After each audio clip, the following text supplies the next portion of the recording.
Western ප්‍රතිකාරයට වඩා මේ ප්‍රතිකාරය මම හිතන්නේ ඉතා සක්සස් කියලා මම හිතනවා. කල්පැන්න රෝගී තත්ත්වයක් වුණත් මම හිතන්නේ යථා තත්ත්වයට පත් වෙන්න ඕනම කෙනෙකුට අවස්ථාවක් තියෙනවා. මගේ නම ධනුෂ්ක පුෂ්පකුමාර.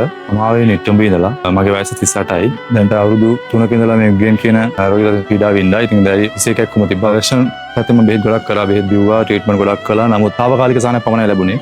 සාමාන්‍යයෙන් මම දැන් අවුරුදු 3කට වගේ වැඩි කාලයක් වෙස්ටර්න් ට්‍රීට්මන්ට් කළා. මම හිතන්නේ ડોක්ටර් චැනලේ ඉන්න කොහොම මම හිතන්නේ ලක්ෂයට වඩා මම හිතන්නේ ප්‍රමාණ මුදලක් මට වියදම් වුණා. ඒකත් එක්ක මම තීරණය කරා සිංහල විදගම් පොඩක් කරන්න ડોක්ටර් චැනල් කල්ලේ වෙලා. ඒ සම්බන්ධව ට්‍රීට්මන්ට් දැන් කරා මාසෙකට කිට් වෙන කාලයක් කරා. දැන් මට සුවදායී තත්ත්වයක් වගේ මට දැනෙනවා. තිබ්බ ඔලු කැක්කුම තද දෙස තිබිච්ච ඔලු කැක්කුම දැන්ට අඩුයි. ඒ ඔලු කැක්කුම හදුනා මම ගොඩක් කරන්නේ ඉස්සර නිදාගන්න එක. නමුත් සිලෝන් හොස්පිටල් එකට ආවිල්ලා මේ ට්‍රීට්මන්ට් එක කරාට පස්සේ මට හිතෙනවා යම්කිසි මට්ටමේ සුවදායී තත්ත්වයක් තියෙනවා කියලා. මට අපහසුතාවයක් නැහැ වැඩ ටික කරගෙන යන. මට ජොබ් එක උනත් කරගෙන යන අපහසුතාවයක් නැති තියෙනවා. සමහර තැන්වල තියෙන ආයුර්වේද ට්‍රීට්මන්ට් වලට බෙහෙත් තෙල් කොළ ಜಾති ගොඩක් හොයන්න අවශ්‍යතාවය තියෙනවා. නමුත් මේ ස්ථානයේදී මේ සිලෝන් හොස්පිටල් එකේදී කිසි දෙයක් හොයීමේ අවශ්‍යතාවයක් නැහැ. සියල්ලම ආයතන වලින් සපයනවා. අපිට තියෙන අවශ්‍ය විදියට හරි ක්‍රමයට ට්‍රීට්මන්ට් එක කරගන්නවා නම් වෙස්ටර්න් ප්‍රතිකාරයට වඩා මේ ප්‍රතිකාරය මම හිතන්නේ ඉතා සක්සස් කියලා මම හිතනවා. කල්පැන්න රෝගී තත්ත්වයක් වුණත් මම හිතන්නේ යථා තත්ත්වයට පත් වෙන්න ඕනම කෙනෙකුට අවස්ථාවක් තියෙනවා. ඒ කවුරු කෙනෙක් මිග්‍රේන් කියන රෝගී තත්ත්වයේ පෙළෙනවා නම් වෙස්ටර්න් ට්‍රීට්මන්ට් කරලා තියෙනවා නම් ඒකට සාපේක්ෂව මම හිතන්නේ මේ ස්ථානයේ සිලෝන් හොස්පිටල් එක හොඳයි. දැඩි කාලයක් පීඩාව විඳපු එක මම හිතන්නේ සුළු කාලයකදී මේක නිටාරුම් සුව කරගන්න පුළුවන් මට්ටමකට ඔයගොල්ලන්ට එන්න පුළුවන්. මම දන්නේ කියන හැමෝටම සහ ඔයගොල්ලන්ටත් කියන මේ